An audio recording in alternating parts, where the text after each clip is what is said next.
All right, with it coming up on 7 o'clock, I just want to go over for those of you who are currently on the call here or the webinar. We will be taking questions at the end. So if you have questions that pop up during Joe's talk, please feel free to type those into the chat and I'll relay those to Joe at the end. And for all of you attending as well, at the end of the webinar, you should receive an email asking you to complete a survey on behalf of Rocky Mountain ACSM to let us know how everything went on your end and any suggestions for improvements in the future for our fall lecture series. So in order to be as time efficient as possible, I'll go ahead and introduce Joe Delagrave, who's with us tonight. Thank you, Joe, for doing this with us. And we really appreciate your time from all of us at Rocky Mountain ACSM. And I'll go ahead and let you take it away with your companion in the back. Yeah, thank you so much. Appreciate it, Tony. And thanks for having me tonight. And excited to be with you guys here with at Oscar Mike Foundation, doing some military work with them this week. And so I apologize for the background noise, but tonight I wanted to kind of just share with you about choices. And throughout my career as a Paralympic athlete, an 8-time captain, 13-time national team player, and now head coach of Team USA Wheelchair Rugby, some of the choices that we have in life. This lecture and talk is titled Self-Identity, and I think there's a lot of things going around in the world today about mental health, about choices. And for me, I feel like we're all kind of the outcome of the response we make when there's failure. I think we all have choices. As a dad, I have choices as well. I have a 11-year-old, 9-year-old, and 7-year-old at home, and very excited about that as well. Sorry about the background there. And I'm at home and I'm talking to my wife. We're out in the garage, and our neighbor comes over. Our daughter was playing over at our neighbor's house. She has twin boys. Her name's Lindsay, and our neighbor comes back over. Lindsay's walking over, and I don't know if you guys have ever like seen a mom kind of walk towards you with that kind of mom look, and I'm kind of like, this isn't going to end well. So I made myself busy in the garage, and when I did that, Lindsay and my wife April talked, and after Lindsay left, I was like, April, you know what was going on there? And she goes, well, your daughter, which it's never good when like she says, hey, your daughter, but she goes, your daughter decided that she would use the bathroom over at Lindsay's house. And I was like, oh, okay, that's great. You know, did she, you know, like what happened? And so ended up asking her, and she goes, well, you know, your daughter, did she go like number 1 or number 2? And she goes, well, your daughter decided that she would take a dump underneath Lindsay's swing set. And I was like, are you kidding me? Like, that's the worst. Lindsay, the guidance counselor at our high school, like great. And, you know, with the last name of Delagrave, we're going to be the Delagrave dumpers in the neighborhood. Like, did you ask her to go clean it up? We'll go clean it up. Like, what are we going to do? You know, we're getting a really nice gift at Christmas type of thing. But she goes, well, it gets worse. Lindsay's dog ended up eating it when I said I'd go over and clean it up. And I'm like, you've got to be kidding me. Yeah. Absolute worst decision ever. Absolute choice ever. I was so mad at my daughter, but then realized, hey, we've got choices, right? In those moments. Hopefully she makes better ones in the future. Thank you for letting me practice that. I'm still practicing. She's 7 right now. I'm going to practice until she's married, and then maybe be able to give that little bit of a story at her wedding. I'm kidding. We'll never do that. You know, that'd be terrible. But I think we all have choices in life, choices in our careers, choices in our jobs, choices in athletics. And being an athlete all my life, we have choices.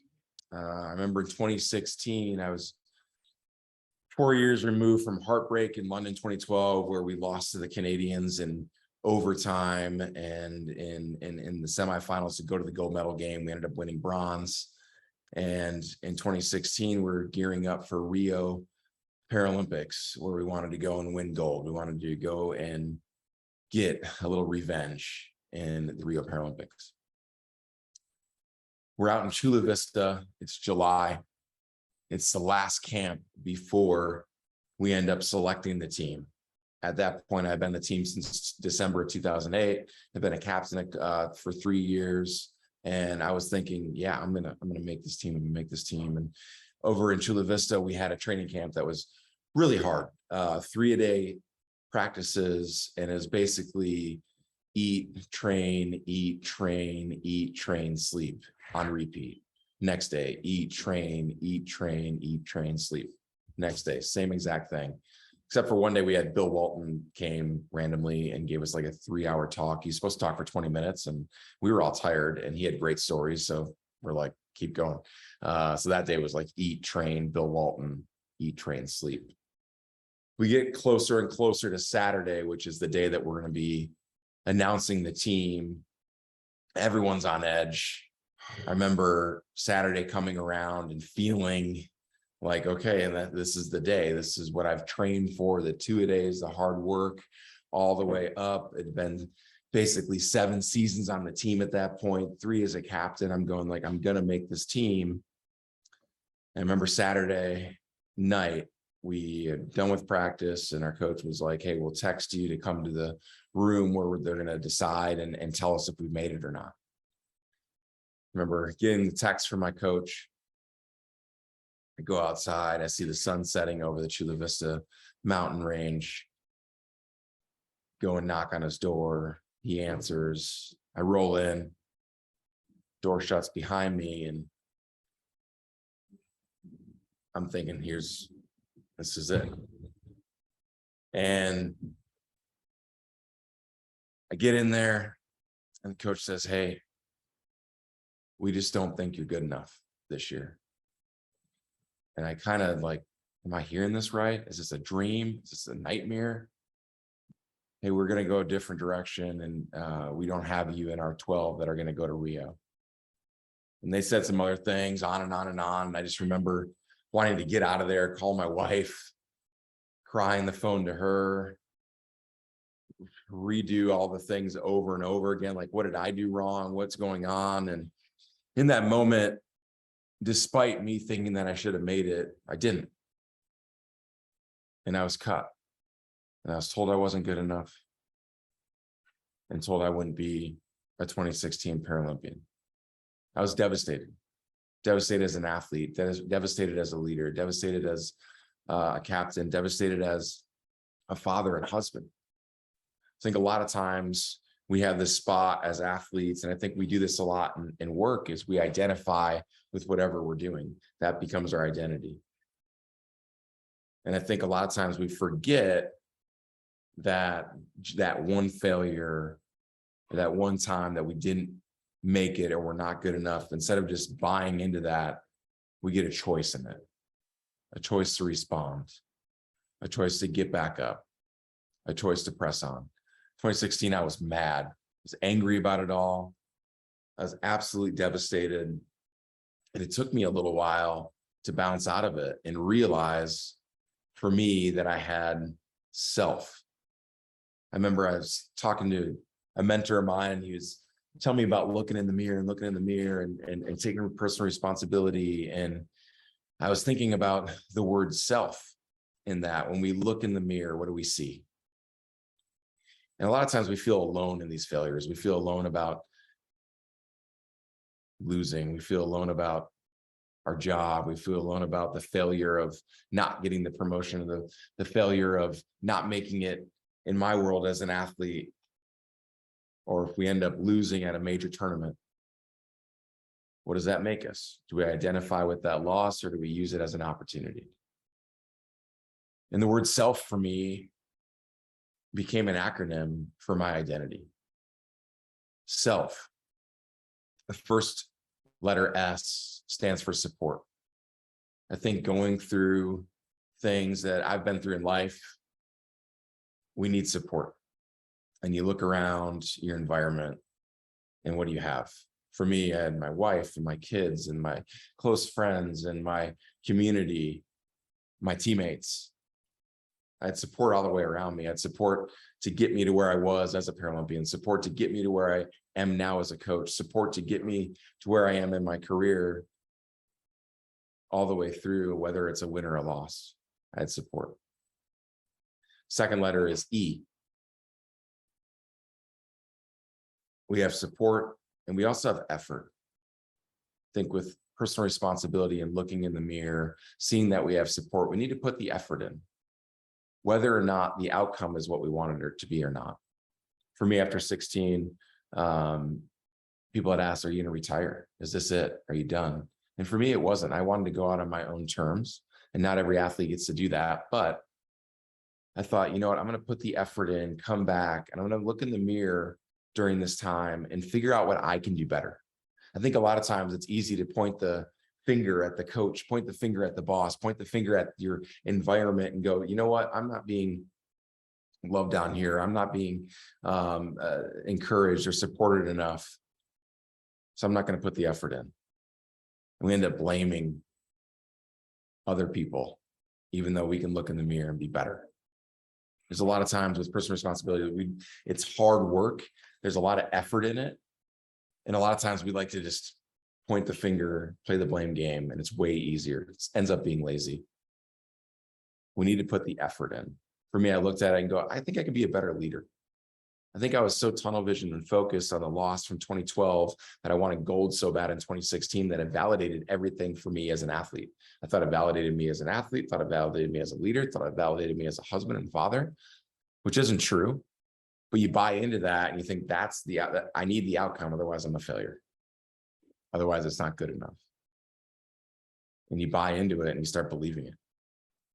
I needed to put the effort in to being a better leader, put the effort in to being a better athlete, putting the effort in to being a better captain. So in 17, I came back, started putting the effort in, became a captain again.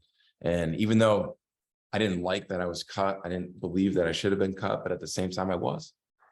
And I needed to make sure that I could put the effort in and show that I could make a choice and respond. I owed that to myself. I owed that to my support group to put that effort in because they believed in me. Support and effort. The L stands for love. I think in our space as athletes, we have a lot of love for each other as teammates. We said it when I was a captain. I say it when I'm a coach, that we need to love each other. Doesn't mean we like each other. Doesn't mean we always get along with everyone. We're best friends with everyone. We're going to love each other off the court so we can be direct on the court. I think we can love each other off the court so we can have growth conversations on the court and off the court. A lot of people are too scared to be vulnerable and authentic, and we can never really be vulnerable and authentic if we don't have true authenticity and leading into some vulnerability, and that equals connection and chemistry for your teammates. And that is in athletics or not. We need to love each other. And we need to love the grind. A lot of people, they have the support, they put in the effort, but they don't love the grind because we're not always going to be motivated. There's times where you get up on a Monday and you don't feel like working out. You get up on a Monday, you don't feel like pressing on, and we're not motivated. We need discipline. We need to love the grind. We need to be disciplined in doing it every single day, knowing that we have the support, knowing that we're putting the effort in, and loving the grind. The last letter is F, and that stands for faith. I'm a faith guy, but I think we need to have faith in ourselves to be able to get the job done, to press on, even though the outcome says that we haven't.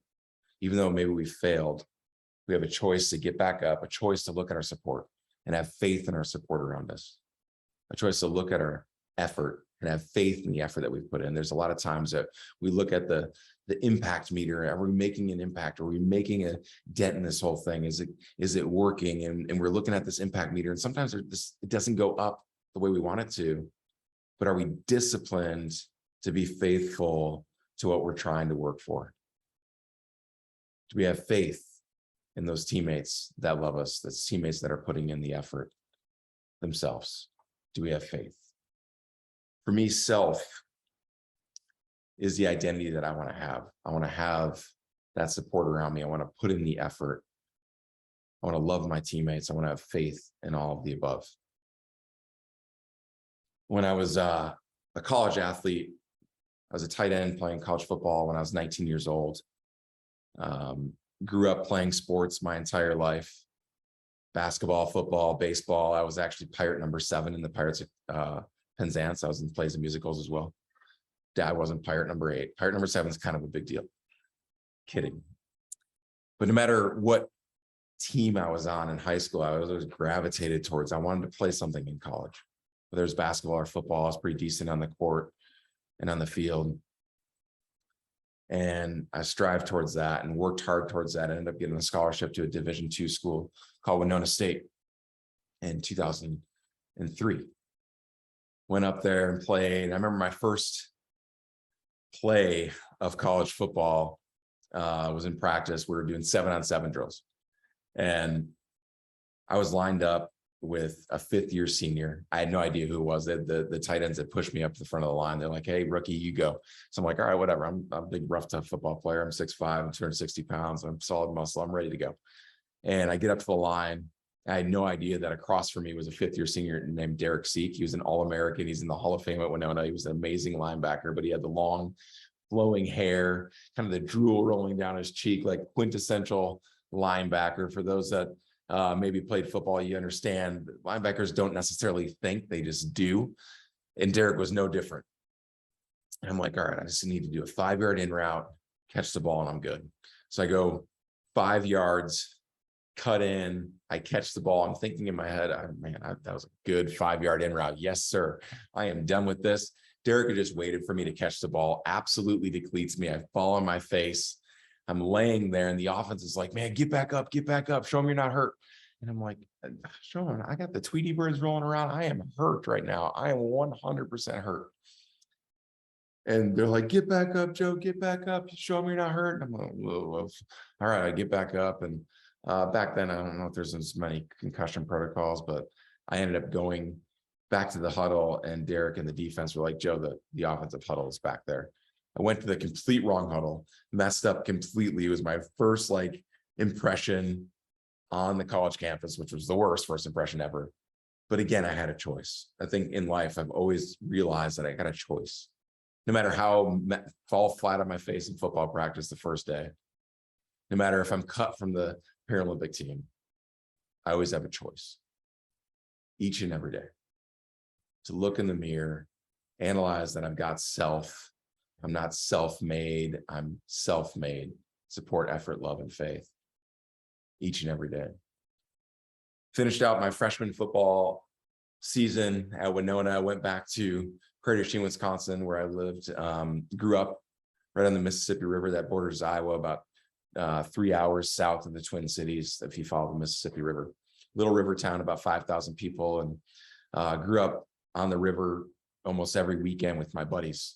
And going back my freshman year of college, I was really excited to be back with Adam, who's my best friend on Ohio Street, Prairie du Chien, and Kyle, about a block down on Ohio Street. Kyle went to Marquette University. Adam had went to St. Cloud University, and we were all back. And the gang was back together, high school buddies, and we had jobs and whatnot. And Kyle and I worked for the city. I drove a truck around checking river levels and worked for the Parks and Rec department doing the softball fields, which was really easy. Kyle ended up getting a weed whacking job doing trimming for 8 hours a day. So I drove around making fun of him a lot. It was a great college job for me, not so much for Kyle. But on the weekends, we always were on the river, knee boarding, fishing, goofing around, just being 19-year-old kids. I mean, we were invincible, or so we thought. July 10th, 2004 comes around, and it's a Saturday, partly cloudy, 75 degrees, a beautiful summer day on the river in Prairie du Chien, Wisconsin. Kyle's driving his grandpa's little 35 horsepower bass fishing boat. Adam's knee boarding, and I'm just sitting with my hands behind my head, enjoying the summer day, sitting in the chair. And we're watching watching Adam kneeboard, and Kyle is going and accidentally hits the bottom of the river. And it's like hitting a brick wall at 35 miles an hour. I fly backwards, hit my head on the front of the boat, inside the boat, and break my neck at the C6 level. C6, 7 level, 6 or 7 vertebrae down from the base of your skull. In an instant, I went from 6'5", 6'6" to 260 pounds to waking up and not being able to move my legs. I remember Kyle and Adam looking up, looking down at me. I'm looking up at them. There's tears in their eyes, kind of a little bit of panic. And they're like, Joe, don't move. But can you feel your legs at all? Can you move your legs at all? You know, they kept on asking me, and I'm like, I'll try to move my leg. And I send the signal from my brain down through my spinal cord into my leg, just like I'm doing with my hands right now. With, and you know, you don't even think about it subconsciously or consciously, and nothing happens. And I, you know, try really hard again to like send the signal and move my leg, and nothing happens. I'm like, Joe, but can you feel your leg at all? Maybe it's a stinger like in football. Can you feel your leg? And I reached my hand down and felt my leg, and it felt like someone else's leg. It was like the most out-of-body experience I'd ever had. It felt like I was touching someone else. In that moment, I realized that something was wrong, but I didn't know the gravity of the situation. I didn't know how bad it was. So I'm going from the boat to the rescue boat to the shore where the ambulance was, ambulance to the local hospital med flighted me up to the bigger hospital in the region, where the doctor said, Joe, you're going to need surgery in your neck. You broke your neck and you're paralyzed from the chest down. We don't know what's going to happen or what you're going to get back. And again, realized, wow, something's wrong, but I didn't know the gravity of the situation. I didn't know the permanency of it. I woke up 2-3 days later. I remember the doctor saying, hey, my mom's in the room, my dad's in the room. And remember my mom kind of asking the doctor questions, and the doctor's telling me, hey, you're probably not going to walk again. You've got like maybe a 3% chance ever to walk again. And I remember at 19 hearing that, and I'm like, you got to be kidding me, man. I got a football camp in a month. There's no way. 19 years old, you feel invincible. You don't feel like some doctor's going to tell you that you have a 3% chance to walk again. What does that even mean? They keep on explaining it. My mom's crying. My dad's in the room. And my mom, you know, asks about like different questions. Is my son going to be able to get a job? And all these questions swirling in my head are like, am I going to get a job? Am I going to be able to find a career that I love and desire? Like, am I going to find a wife? Am I going to be able to have kids? Like all these questions that are already at 19 years old swirling around in your head, but now are magnified. And my mom's like, hey, doctor, I really want grandkids. So do you think my son's going to be able to have sex? And I'm like, Mom, get out. Are you kidding me? Like, get out of my room right now. Doctor, get back in here, because I really need to know what's going on there in that situation. Because at 19, that's what you're thinking about. You're thinking about all those things. And I remember the most pivotal moments in my life were in that hospital room. I spent 3 months in that hospital room doing therapy, occupational therapy, physical therapy, learning how to eat again, learning how to dress, learning how to realize that I'm going to need catheters the rest of my life to be able to go to the bathroom, and figure out what I needed to do to be able to go. Number 2, like all these different things that you don't even think about that are just the spinal cord injuries, everyday life. And I remember looking at that chair each day and not wanting to get in it. I didn't want to get in that wheelchair and be a man with a disability. I didn't really want to get in that wheelchair and start figuring life out. I was just like, I just want this nightmare to go away. Praying, going like, oh, like, God, take this away. In those moments, my support came in those rooms. My college teammates, my college coaches, my mom, my girlfriend, who was there every single day, who's my wife now. Every single day for 3 straight months, my girlfriend comes in the room. Every single day for 3 straight months, I've got my support that are saying, you can put the effort in it. You can get in the chair. We all love you, Joe. We all have faith this is going to work out. It became that self that propelled me to get in the wheelchair. I think a lot of times when we have hard things going on, when we have these failures, or we have these circumstances, or we have these things that happen in our life, and it's very easy to point the finger and play the blame game. It's easy to just go, I wasn't driving this boat. How was driving this boat? Like, this whole thing sucks. And yeah, it does. But the reality is, it's like, I'm in this hospital bed. I can't move my legs. Like, my fingers don't work. I can barely move my arms. I don't have control over that, but I do have control over whether or not I'm going to get in this wheelchair. There's a lot of times when life hits us like that, and we're too scared or too fearful to go into the unknown, that we just play the blame game and we sit there and we sulk. As a coach, I've seen it with players that don't want to put the work in. They don't want to put the effort in. They don't want to be different in their discipline.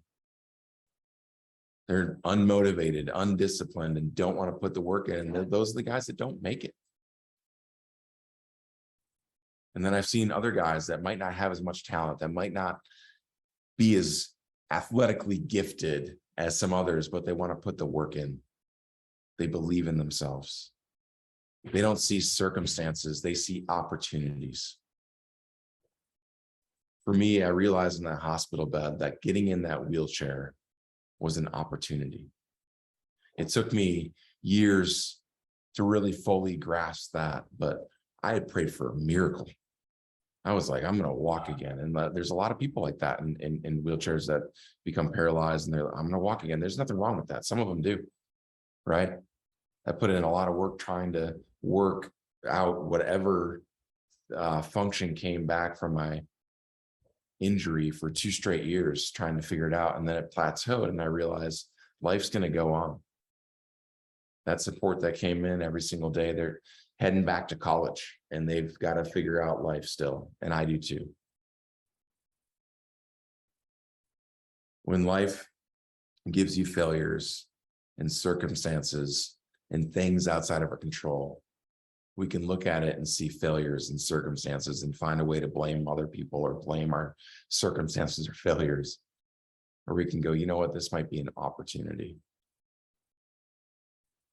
Forever, I didn't want to play wheelchair sports. I thought, to be honest, adaptive sports were, and my 19-year-old ignorant self, the word was pathetic. I was like, no way. I don't want a hug. I don't want anyone's charity. I had this competitive fire in me, and now it's gone.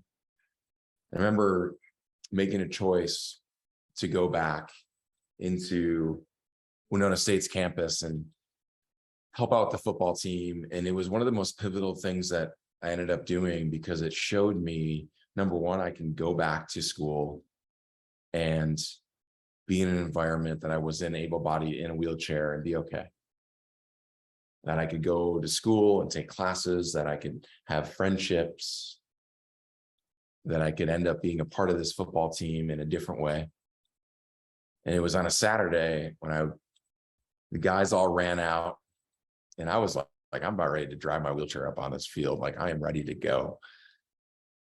And I realized my competitive fire had not left me. I thought, like, when I was paralyzed, like that was it for sports. And I realized, man, there's a fire inside of me. I want to go and I want to play.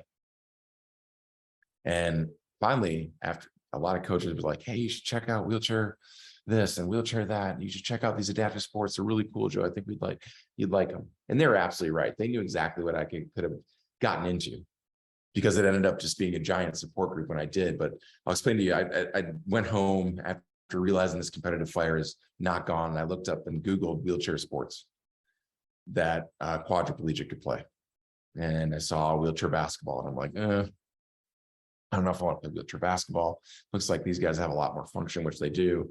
It sounds like I really wouldn't play very much, but and I don't know, maybe something else. And I saw that there's wheelchair racing. And nowhere in this talk, and nowhere that you'll find online, that I've ever said that I love to roll around in a circle or walk around in a circle or sprint around in a circle. To me, that's the most boring thing. Sorry if you guys are runners that are listening, but to me, I'd rather eat asparagus the rest of my life than have to push around in a circle. And so I'm like, wheelchair racing, gone. No, there's no way. And then I saw wheelchair rugby. I clicked on this button as a clickbait. It's like these people smashing into each other. And I'm like, what is going on here? So I press play, and these guys in wheelchairs were smashing into each other as hard as they could. And I'm kind of going like, okay. And the least amount of politically correctness here, there's a bunch of crippled people smashing into each other, trying to make each other more crippled. Like, what is going on? Sign me up. I want to play this thing. I found out that there's a team in Minneapolis, Minnesota, at a place called Courage Center. It's now Courage Kenny. And called up a guy with his contact, and I'm like, hey, can I come up and watch practice? And he's like, sure. We play on Sundays nights and Wednesday nights at 7. Come on up.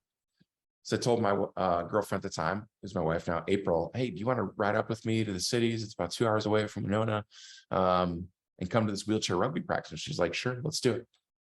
At that point, I had ballooned up to about 285 pounds.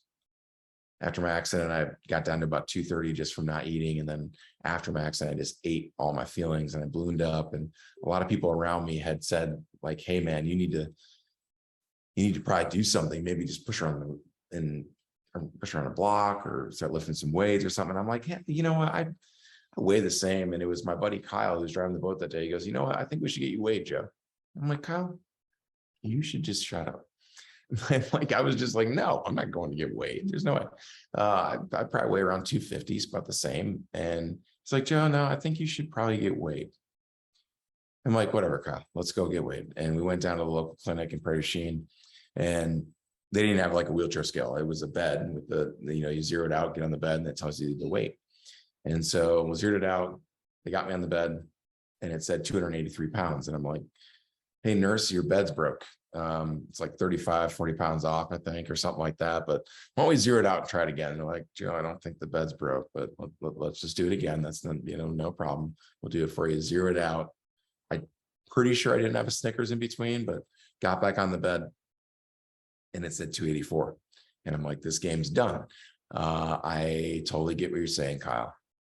And again, someone that loved me enough, that supported me enough to be honest with me, pushed me into making that Google search happen. And so we drove up to Courage Center in Minneapolis, Minnesota, where my life changed. I went into this small little gym. It's about a 3/4 of a full court. These guys were smashing, playing wheelchair rugby. And what I saw were guys that were independent, that could transfer themselves into their rugby chairs, that could transfer themselves out of their rugby chairs and back into the cars that they independently drove, and break their chairs down and put them back into their car. What I saw were people living life. None of those guys that day were Paralympians or Team USA players. They weren't that good at rugby. They tell you that too. But what they're good at is they were independent. They were doing life, and they were living life to their fullest. That night, it changed my life. I loved every minute of it. Not even the rugby. Like, I was terrible at rugby that night. I got in this wheelchair. They're like, Joe, you need to get in a chair. And I'm like, I can't even transfer out of bed right now. And they're like, yeah, we'll get you. We'll help you. And 45 minutes later, they got me in this chair. And 30 minutes into practice, my lungs are starting to fill with air. I'm breathing a little heavier. And I realized I could be an athlete again. Like an overweight, really terrible athlete, but I realized I could be an athlete again. And that practice ended up changing my life. And I realized that wheelchair rugby was just a giant support group on wheels, smashing into each other. And what more did a 19-year-old, 20-year-old kid need than that? I realized in those moments of those first years playing wheelchair rugby that it wasn't about necessarily the rugby, it was about the camaraderie, the people around me, the support, the effort I started to put in, and realized I could play at a Paralympic level. I made the national team in December 2008 for the first time. By then I had lost close to 100 pounds by putting in the effort, by having support around me, but understanding that people love me around me and having faith in the discipline that it took day in and day out to lose the weight, day in and day out to be able to be strong enough to push that wheelchair, day in and day out to be able to get my numbers down to a Paralympic level. Staying disciplined through that, making the choice to find an opportunity in the circumstance. I remember being in the room in 2012 when I heard my name called, that I was going to be a Paralympian. For 3 straight years, I've been cut. 2009, I was cut going to South America for my first international tournament. Thought I was going to make it, didn't. Had to make a choice. In 2010, I was cut from the World Championship team. Thought I was going to make it, didn't. Had to make a choice. A guy ended up retiring. I was still training my butt off. Guy ends up retiring. We ended up having our coach call me. I'm telling April, I'm like, hey, he's probably calling me that I'm going to make it. Calls me. And I'm like, what's up, coach? And he's like, hey, you want to try out again? I was like, try out again? I'm like, what? They're going to give me, and he's like, now we got 3 guys that we're going to try out. You know, come here and work out, and then we'll let you know. And so I did it. Put in all the effort. I ended up playing for about 10 seconds in one game at that camp against Australia, but I did my job to the best of my ability in the role that I was given. Ended up making the 2010 World Championship team, where we took gold in Vancouver, Canada. Every single step in my career, whether it was cut in 2009, 2010, 2016, being a captain for 8 years, whether it was all the highs of winning in 2010 and winning Paralympic medals in 2012 and 2021, World Championship medals, all those different decisions and choices, there's so much failure that came from it, so much heartache and heartbreak that came from it. But what I've learned along the way is that I need to rely not on me, not on what I look at in the mirror, but I need to rely on myself, my support, the effort that I'm putting in, the love for my teammates and athletes now as a coach, and the faith in all 3 of those. I need to rely on myself. I'll close with this. When I was 19 in that hospital bed, I didn't dream of being a Paralympian, didn't dream of representing my country, didn't dream of anything with wheelchair sports. I just wanted to get out of bed, praying for a miracle to happen and whatnot. And now, after a year coaching Team USA and really at the pinnacle of where I think I can help people the most, and change lives for the better, and find that 19-year-old kid in the hospital bed and show them that there's hope. I look back at me laying in the hospital bed and thinking, I don't want to get in this wheelchair. And I'm here to tell you today that I'm so glad that I did, because that wheelchair became my miracle. I was given a 3% chance to walk. And I spent 3 months in the hospital bed.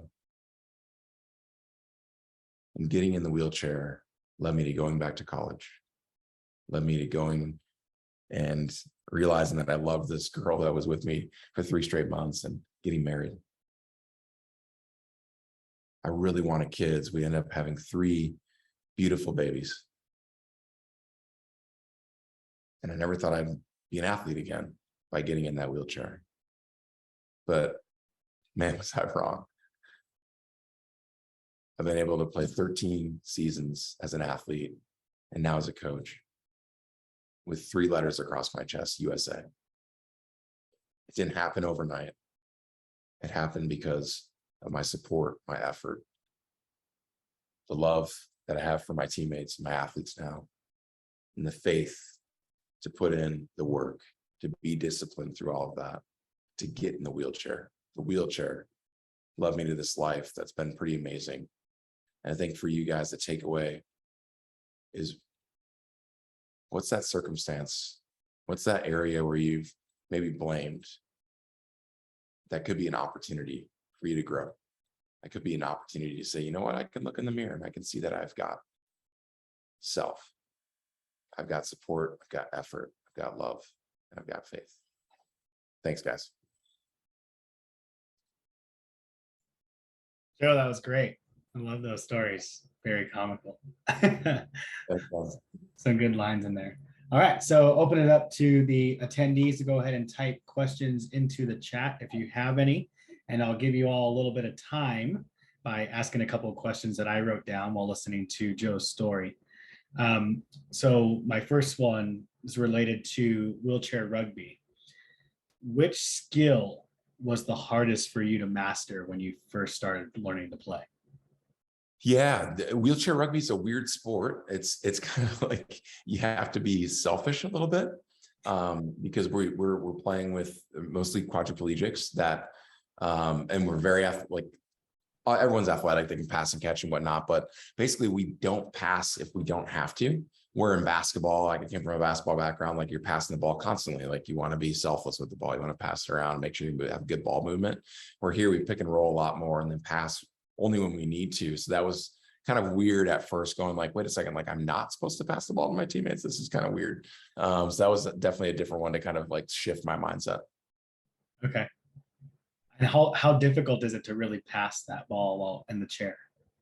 Yeah, it's different. So like it's we've got 6 wheels. We got our big main wheels, then we have casters in the front and then casters in the back.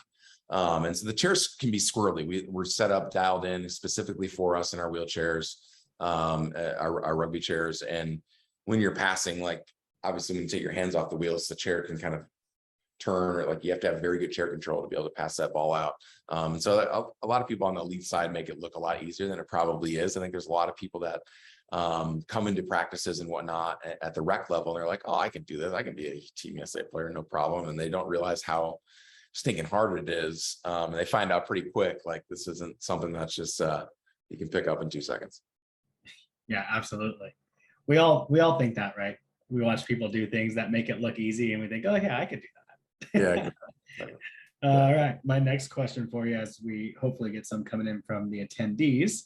What was the biggest challenge moving from player to coach?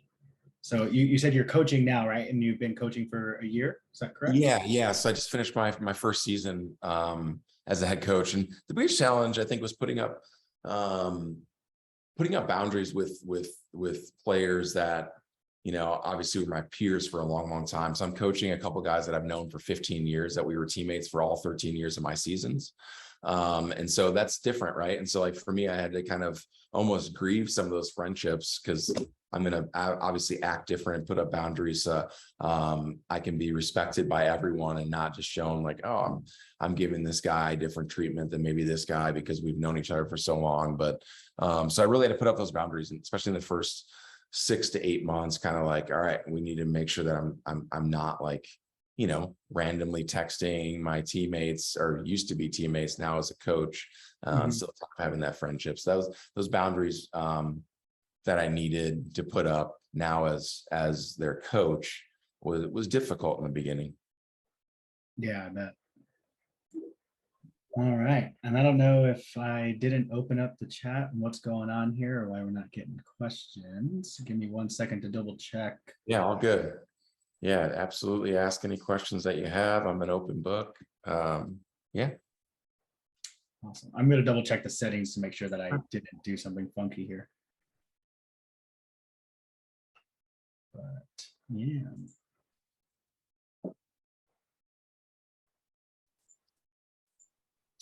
All right. You guys get a lot of support from, obviously with Team USA, you have support through the USOPC. What's your experience working with their like performance and or dietitians / nutritionists?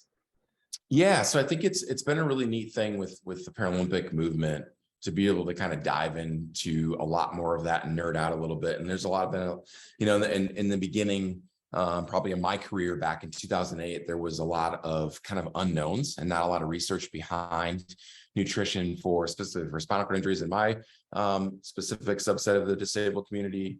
And so like now it's been really neat. There's been a decade to a decade and a half of some really good research around nutrition. And I think performative analysis has been, is still kind of in the infancy, I would say a little bit within wheelchair sports. But I think, like big companies like Apple has, Apple with their smartwatch, being able to do a lot more movement. So they have something that's specific to a wheelchair push with their, and then Whoop has been doing a lot of research with them, specifically with wheelchair rugby, to get some of the able-bodied metrics dialed into a wheelchair user, so that some of that data analysis is actually correct and verified through research. So I think that's something that's exciting for us. It seems, throughout the early 2000s that there was a lot of kind of wild west going, like, here's our best practices, but we're not necessarily sure if it works with your community. Where Yeah. a lot more research going on behind it. So the USOPC has been really great with that, and the partners throughout the country have been great with that as well.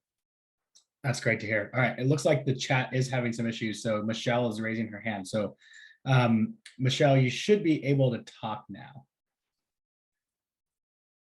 All right, can you hear me? Yeah, we gotcha. Okay, cool. Thanks, Joe. Yeah. Yeah, the chat is disabled, Tony, so people can't type anything. Oh no. Okay. But Joe, could you talk a little bit about how you guys have done some VO2 max testing and how that works? Yeah, so the VO2 max testing that we've done, we've been doing it for about 10 years now in our research department at Lakeshore Foundation, which is the NGB for wheelchair rugby in the US. And so we do it on a big, what looks like a big giant treadmill. And so we'll get our rugby chairs on this big giant treadmill and then kind of strap in. So obviously we're not flying off the thing. But from there, then we just do the VO2 max, just like an able-bodied person would do on the treadmill with the running. So like that's been really neat to kind of see from us. I think that it's been like hit or miss on how it's used with spinal cord injuries, just from the standpoint of like it takes a spinal cord injury probably 30 to 40 minutes to warm up to like their peak level. And so doing it right off the bat, which normally a VO2 test you'd want to do on rest and first thing in the morning, where a spinal cord injury, we found out that doing it middle of the day and after a substantial warm up has actually proved better for some of the stats. So that's been very, very interesting. And a lot of it, again, is just like, okay, like let's take the data, let's see where the data is, let's see how we can pair it with what we've done in the past, and then kind of change some of the variables around a little bit, like warming up for 30 to 40 minutes, like doing it in the middle of the day compared to right away in the morning. So that's been kind of a unique deal that we've done with VO2.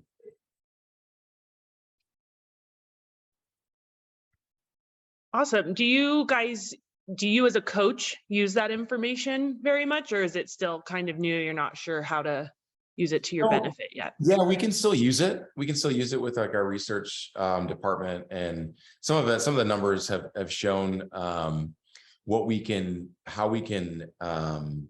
program, how our strength and conditioning coordinators can program our cardio and our strength and conditioning piece to, so like even if it's, I don't know, let's say we've got someone that has a way higher VO2 than what's normal in our community, and we've known that, all right, they need a lot more strength than they need endurance. And then some of our guys that are like super low, they only spent, let's say they spent like 8 minutes on it. And for us, we've realized like, just because they only lasted 8 minutes and just because their VO2 really wasn't successful in able-bodied terms, doesn't mean that we can't get anything out of it. We've actually learned that they just need a little bit more on the cardio side of things. And so like, I don't know, it's been interesting to kind of like try to read between the lines there, because the able-bodied metrics just don't work for our community.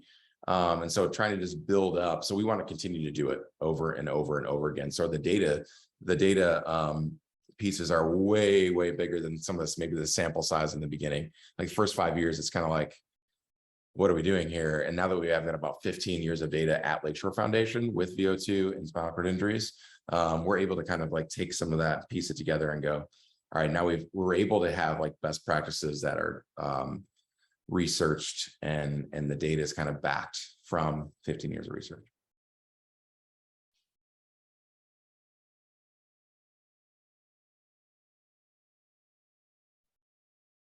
That's awesome. Yeah, you would suspect that going with the wheelchair, like you said, the best practices for able-bodied individuals anywhere from 8 to 12 minutes, but that's typically utilizing lower body activity to do that. And I would assume that the upper body is not, necessarily going to be capable of that at all right away, right? Yeah. Do that. Yeah. Looks like Emily has a question. She said, what were some specific coping mechanisms that help you find the right mindset after your accident? Great question. Yeah, absolutely. My first coping mechanism was to eat, as I mentioned. Just being truthful. Now, I think for me, it was honestly the people around me. A lot of people over the years have, hey, Joe, you're really strong and your attitude and everything's great, and which it is, but at the same time, the people around me lifting me up when I needed it. For me, my wife has been absolutely substantial in that, and kind of having people in your life that you can be extremely vulnerable with, like talking to her about the deep things. Some of my close friends, talking to them about the deep things that I'm going through, like, hey, this really sucks. Like not getting to walk anymore really stinks, or I'm going through this piece where I'm not even independent yet. And like, how do I get there, and setting some goals. And for me, that was the biggest coping mechanism, is being able to talk to those people, but not from there to like having really good people in my life that can be human guardrails that can lift me up when I need it, but also pull me back when I need it as well. Right. And so like, my wife was great at that with hiding the cookies up high where I couldn't reach them. And then, I'd just get a broomstick and knock them down type of deal. But no, like, I think it's, for me, that was probably the biggest thing, is being able to talk through some of that and be able to openly vent about that. Cause like, I don't like the blame game. I like to make choices that are good and healthy, but at the same time, we need people that we can just be real with in the moment, not sulking or anything like that, but just being real with. I think that was something that was really, really important for me. Awesome. All right. And here come the questions. Sorry. Let me backtrack here. What type of workouts do you do to train? I'm guessing that's specific to wheelchair rugby, obviously. Yeah. So getting in like everyday wheelchair and pushing around is kind of like walking, right? Like it's not like that big of a workout. So I'll do that to walk my dog and hang out with my kids and family, whatever, but not necessarily training. But for me, as an athlete, as an elite athlete, I would be in my rugby chair about 4 times a week. In a game for wheelchair rugby, if you're playing the entire time, you're pushing about 5 to 6 miles start and stop. So it's a lot of strength and speed endurance that we do, 3 to 4. So 4 days in my rugby chair, 2 of those are endurance, kind of like endurance long cardio pushes. And then 2 of them are on a court with start, stop, turns, cuts, 10, 20, 30, 40 meter sprints. And then 3 days of weightlifting. For us, weightlifting is a lot of it's always 2 to 1 pull to push, because we want to reset our shoulders. We're always pushing forward, right? And so making sure that we're pulling quite a bit to reset our shoulders, keep them healthy, and then a ton of bands. Obviously, got to make our shoulders to push a wheelchair. And there's a lot that can go wrong in those shoulders. And there's a lot of athletes over the years that have overuse injuries or rotator problems. And so making sure that we're always using our bands to reset, keeping our shoulders healthy, not only for as an athlete, but just for life, because that's how we get around. So that's a training that I've done. And then hand cycling has always been something that I've done as well, that I just love to do. It's to me, it's not even training. It's just kind of a cross training thing, and get out, go on 20, 30 mile bike rides. And it's just for me, away from the rugby chair, away from the weight room, away from kind of what I do normally. It's just very easy to just mentally just be able to go out and ride. So that's been great too over the years. All right. Kaylee had a question. I'm going to kind of reword this. based on what I think she's trying to ask here is, are you encouraged by the more adaptive sports emerging? Yeah, it's so cool to see. I think from 2012 on, it's been blowing up. I think leading up into LA 28 is going to be huge in the States. I think honestly, we're a little behind some other countries with the exposure to adaptive sports. And I've seen it in the military side of things. I've done some work with the Warrior Games and Navy Wounded Warrior, and it's been neat to see them use adaptive sports for even some athletes that maybe wouldn't qualify for the Paralympic level because of their ability and function, but they're using adaptive sports as a rehabilitative measure, which I think is beautiful from a mental and physical standpoint. To be able to use and kind of just reassimilate them back. I've seen grown men that can walk around, sit in a rugby chair, smash into each other, and then talk about their feelings after. Like I mean, for me, my master's is in counseling, so it's just kind of like the wheelhouse of getting to do sports and then talking about our feelings. Come on, that's a great day. But I think it's happening. I think we're getting better exposure, and then the science behind everything is it's still lacking. We still need to get better at it. Obviously, like I'm not a scientist or a data research guy, but we need that to be able to parse from and how we can coach better. And I think we're a little bit behind countries like Australia, Great Britain, Japan, who are really, really high and on the forefront with adaptive sports and their research and performative analysis. Awesome. All right, we'll get you out of here on this one. So how much of your job as a coach is being a sounding board / emotional help to your athletes who may have a new injury making them in a wheelchair?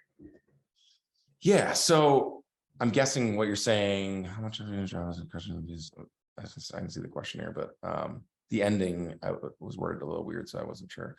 To your athletes who may have a new injury. Yeah, so usually as a coach, I'm coaching athletes that have already acquired their disability and maybe 5-10 years ago, that type of thing. So I don't see that as much, but on the rec side of things with Navy Wounded Warrior and with my work with Oscar Mike, who's a military vet foundation, that we've got some new guys that are brand new to rugby. And I think the sounding board emotional help is honestly, I don't care if you're coaching adaptive sports or not. I think that's something that's huge. People want to know that you care before they care that you know. Like always, right? I think that's part of, as a leader, being vulnerable and authentic and having an environment that you can fail in and learn in and experiment in is really, really important. And I think that's like where we're at foundationally in the first year, is going, hey, we're going to fail, and we want to fail because that's the learning environment. When you win by one, the scoreboard tells you you're a winner. A lot of people don't go and get better. They just feel like, oh, scoreboard said I won. The outcome's what we want. Let's move on. And that's where teams get exposed a little bit to, where for us, it's not necessarily outcome based. And we're a team that's had a lot of success over the years. We've never missed a podium in the World Championships or Paralympics in the history of wheelchair rugby. So the USA has a very high standard for what that means for outcomes. But at the same time, it's those it's all the things that happen in between. It's the journey. If you ever talk to any Olympian or Paralympian, I think most of them will say it's the journey throughout everything. And coaching is no different. It's the journey. How are we making men and women better in our sport? And how are we supporting them for when they're done being an athlete? And so I think that's huge. As far as the last part of that, new injury and making them comfortable in their wheelchair is meeting them where they're at. For me, I realize everyone's passionate about something, right? And there's data to back this up in the work environment. But when we're passionate about something, we're going to be a little bit happier at work, right? We're going to be we feel good about it. But if there's no purpose behind it, that passion's probably going to be a little fleeting. When we find our passion and purpose intersect in that, I think it's something that's really beautiful, and you see it and you go, wow, I've got passion, I've got purpose, I'm able to make a living. That's a sweet spot where you can put all those together. And for me, that's where I'm at right now. I absolutely love my job. And I go into it knowing that I'm passionate about wheelchair rugby and adaptive sports, knowing that I find purpose in being able to help our athletes become better men and women throughout their time with USAWR. Awesome. Thank you so much, Joe. We really appreciate you doing this, taking the time, answering all of the questions from the attendees. Thank you everyone for joining and hearing Joe's story and being a part of the Rocky Mountain ACSM Fall Lecture Series. And don't forget to fill out the survey. And Joe, thanks again for letting us record. And we'll make sure to get that down after the given time frame. But have a great night and enjoy your family. And I love that story about your daughter taking a number 2 under the swing set. Yeah. Good luck with that one. Yeah, exactly. Thank you, Tony, Michelle. Appreciate you guys. Thank you for having me. Yeah, thank you. Thanks, everyone. Have a great night. Bye.